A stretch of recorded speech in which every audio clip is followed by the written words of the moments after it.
Hello friends, ഇന്ന് നമ്മൾ ഉണ്ടാക്കുന്നത് നെല്ലിക്ക അച്ചാറാട്ടോ. ഇപ്പം നെല്ലിക്ക ഇഷ്ടം പോലെ കിട്ടുന്നുണ്ടല്ലോ, അപ്പോൾ നമുക്ക് വേഗം തന്നെ വീഡിയോയിലേക്ക് പോവാം. ഇതവിടെ ഞാൻ കുറച്ച് നെല്ലിക്ക മേടിച്ച് വെച്ചിട്ടുണ്ട്. ഒരു കിലോ ഉണ്ടായിരുന്നു കേട്ടോ. അപ്പോൾ നെല്ലിക്ക നന്നായിട്ട് ആദ്യം നമുക്ക് എണ്ണയിൽ വഴറ്റിയെടുക്കാം. അതിനായിട്ട് ഞാൻ നല്ലെണ്ണ ആട്ടോ ഉപയോഗിക്കുന്നത്. അപ്പോൾ ഒരു 2-3 ടേബിൾ സ്പൂൺ നല്ലെണ്ണ ചീഞ്ചട്ടിലേക്ക് ഒഴിച്ചു. അതിന് മുമ്പ് തന്നെ നെല്ലിക്ക നല്ലോണം കഴുകി തുടച്ച് ഉണങ്ങണം കേട്ടോ നെല്ലിക്ക ഒന്ന്. എന്നിട്ട് വേണം, വെയിലത്തൊന്നും ഇടണ്ട, കുറച്ച് നേരം അടുക്കളയിൽ തന്നെ പാദ്യം പുറത്ത് ഇട്ട് വെച്ചാൽ മതി ടവലിൽ. എന്നിട്ട് തുടച്ചിട്ട് നമുക്ക് ഈ എണ്ണയിലത് വറുത്തെടുക്കാം. നല്ലോണം വറക്കണം. വറുത്ത് അതിനൊരു കളറൊക്കെ നല്ല വ്യത്യാസമായി വരും. അപ്പോഴാണ് നമുക്കത് സ്റ്റവ് ഓഫ് ചെയ്തിട്ട് തണുക്കാൻ വെക്കേണ്ടത് കേട്ടോ. ഇപ്പം നെല്ലിക്ക നല്ലോണം പാകമായി തുടങ്ങിയിട്ടുണ്ട്. നല്ലോണം അതിൻ്റെ കളറൊക്കെ മാറിക്കണ്ടില്ലേ, നല്ലൊരു ചുമന്ന കളർ വരും. ഈ കളർ ആവുന്നവരെ നമ്മൾ നെല്ലിക്ക വറക്കണം. വറുത്തതിന് ശേഷം നമുക്ക് സ്റ്റവ് ഓഫ് ചെയ്ത് അത് തണുക്കാനായി വയ്ക്കാം. അതിന് ശേഷം അത് വാങ്ങിയെടുത്ത് ഒരു പാത്രത്തിലാക്കി വെച്ചിട്ടുണ്ട്. അതിനിടയ്ക്ക് ഞാൻ കുറച്ച് ഉലുവ വറുത്ത് വെച്ചു കേട്ടോ. വെറുതെ റോസ്റ്റ് ചെയ്താൽ മതി, എണ്ണയൊന്നും ഇല്ലാണ്ട് ഉലുവ റോസ്റ്റ് ചെയ്യാം. എന്നിട്ട് നമുക്കത് പൊടിച്ചെടുക്കാം. അപ്പോൾ അതിൽ അളവൊന്നും എടുത്തിട്ടുണ്ടായിരുന്നില്ല, കാരണം എന്താ വെച്ചാൽ പൊടി ഇടുമ്പോൾ അളന്നാൽ മതി. അപ്പോൾ ഞാനിവിടെ നല്ലെണ്ണയ്ക്ക് തന്നെ കുറച്ചും കൂടെ നല്ലെണ്ണ, 2 ടേബിൾ സ്പൂണും കൂടി നല്ലെണ്ണ ഒഴിച്ചു കൊടുത്തു. എന്നിട്ട് അത് നല്ലോണം ചൂടാക്കുക. നല്ല ആവി വന്നു കഴിഞ്ഞാൽ സ്റ്റവ് ഓഫ് ചെയ്യുക കേട്ടോ. കുറച്ച് തണുക്കണം, ഇനി വല്ലാണ്ട് തണുക്കരുത്. അതിനിടയ്ക്ക് ഞാൻ നെല്ലിക്കതാ ഇവിടെ കഷ്ണങ്ങളാക്കിയിട്ട് കുരു എടുത്ത് കളഞ്ഞു. അങ്ങനെ ഇടാം കേട്ടോ, മുഴുവൻ നെല്ലിക്ക ഇടാം. ഞാനത് പൊളിച്ചെടുത്തു എന്നേ ഉള്ളൂ.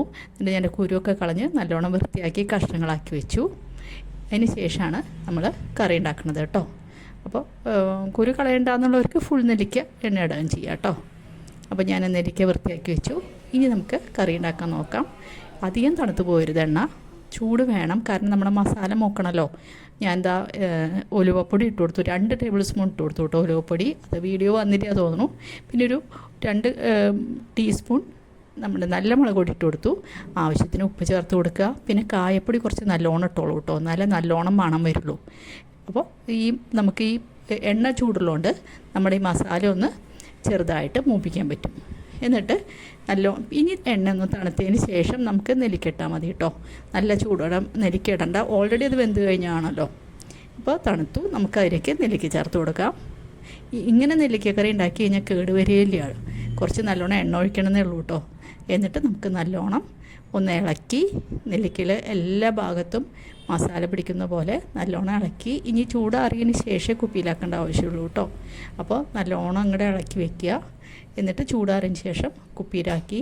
പിന്നെ വേണമെങ്കിൽ കുറച്ച് എണ്ണ കുറവുണ്ട് തോന്നിയാലേ കുറച്ച് എണ്ണ ചൂടാക്കി തണുപ്പിച്ച മീതെ കൂടെ ഒഴിച്ചാൽ മതി. അല്ലെങ്കിൽ ഒരു എണ്ണ തുണി ഇട്ടാലും മതി കേട്ടോ. ഒരു കഷ്ണം തുണി എണ്ണയിൽ മുക്കിയിട്ടാൽ മതി. ഇതാ കണ്ടോ, നമ്മുടെ കറി തയ്യാറായിട്ടുണ്ട്.